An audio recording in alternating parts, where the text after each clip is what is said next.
Hi guys, thank you so much for joining us at the asynchronous, that word, for our asynchronous math department meeting.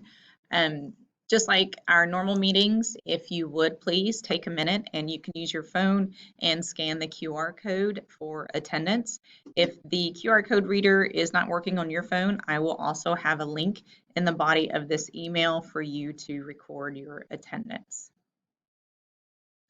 I am going to read our norms for our math department. They were developed by our math department, and it's something that holds true not only in department meetings, but just all throughout our interactions with each other. So the norms that we chose this year are: we will arrive on time and remain focused on the agenda.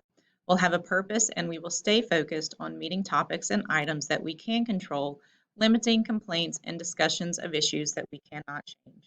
One way that we will do this is by staying on topic, asking questions at appropriate times, and by being mindful of when topics do or do not apply. We will maintain and operate with a growth mindset, remembering that we are all lifelong learners. We will be student and solution focused in our discussions, recognizing that we make decisions to ensure high levels of learners for all students. We will be professional and stay engaged in our work, limiting multitasking. We will always be welcoming and respectful. One way that we will do this is by honoring the voices of all department members. We will use the phrase pterodactyl if or when we become unfocused or are off task in our meeting. All right, the math department does have a few new faces, and we are so grateful. All of our math teachers are important, and we're grateful for all of us, but there's something really special about teachers who come in the middle of the school year and just make that extra effort to hit the ground running. So if you guys see Miss Cindy Fuquay or Miss Helen Wynn, please give them a really, really warm welcome. Cindy has been teaching for 12 years. She comes to us from Bay Area Christian.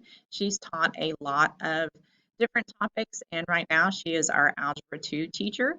Her hobbies include music, traveling, spending time with family and friends. She does have some really good industry experience. I bet she is a great resource if we have any questions. She also has a nerd husband. How much fun! Our other teacher is Helen Wynn. She is new to our campus as a teacher, but she did graduate from Clear Springs High School. So not only is she back here teaching, but she graduated from here. She taught previously at Clearbrook and also in North Carolina. We are very, very happy to have her back here in Texas.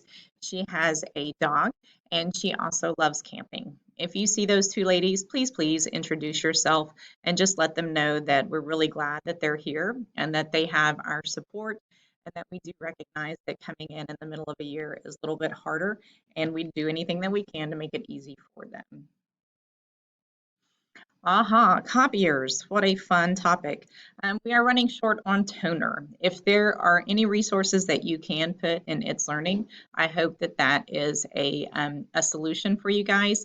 So since we are short on copies and we need to be smart about how we use that, It's Learning, of course, Tests and Aware. I do know that there's plenty of students out there who benefit from tests on paper. So if you guys can work together with your team and come up with the best solution that fits you guys, team leads, you can request copies from the printing center. And I've got the PDF and the instructions included in this email. If you are going to use the copy center, generally they ask for a 3 to 5 day lead time, but I would be prepared that that might lengthen if more and more campuses turn to the copy center as a solution for our toner issue. So as far as the copiers are concerned, come up with some creative solutions, work with your team. I bet Andrea and Heather could have some good ideas if we're struggling to find ways to meet the needs for our students. Thank you guys for being flexible and for all that you do. The last topic on our meeting is the TELPAS window. It is open now. If you do a reading and writing assignment, it definitely qualifies for TELPAS.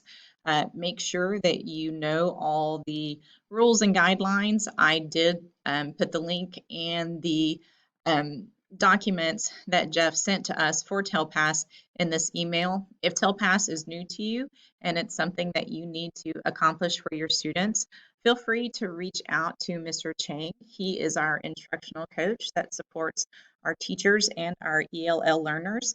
He could definitely help you get an assignment ready for your students and make sure that you meet all the criteria.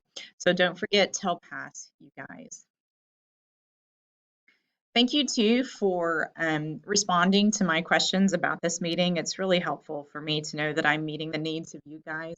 Some of the things that people were grateful for in our team was for their colleagues, for the nice people. Um, I had a couple of people very grateful for the OneNote collaboration tool, and I was glad to hear that. So thank you very much for the responses, and I appreciate the feedback. That's it from me. Very short meeting. Don't forget to check the email for important links. And if you need anything from me, please do not hesitate to ask. You guys have a wonderful month of February.